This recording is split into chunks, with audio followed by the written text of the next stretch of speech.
Белорусские тракторы на полях республики давно себя зарекомендовали. В 2003-м в Алабуге открыли производство. Сегодня МТЗ Татарстана – основной поставщик машин на поля всего Поволжья и Урала.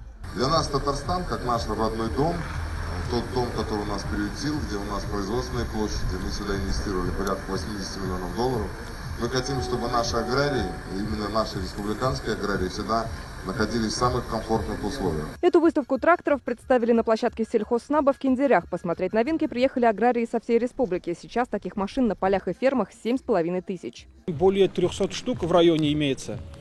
И показали себя только с хорошей стороны. И есть даже трактора, которые выпускались уже в 1990-х годах, и они на сегодняшний день у нас хорошо работают. Трудятся белорусы не только в полях. Например, в животноводстве их используют, снаряжая вот таким кормораздатчиком. Ну а со щеткой и отвалом трактор чистит от снега и грязи уже городские улицы. Теперь купить тракторы МТЗ и запчасти к ним аграрии смогут у сельхозснаба. Его представительство есть в 11 районах. Это позволит сельчанам оперативно решать вопросы с ремонтом и обслуживанием техники.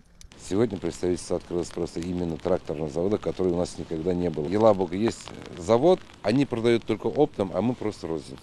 На другой уровень выйдем, потому что очень много сейчас, ну скажем так, неоригинальных запчастей на рынке. Надежность техники выручит аграриев в весенне-полевых работах. Они сейчас в самом разгаре. Лина Зинатульна, Александр Лобанов, ТНВ, Высокогорский район. Закажи рекламу на ТНВ. Телефон в Казани 5 705 100.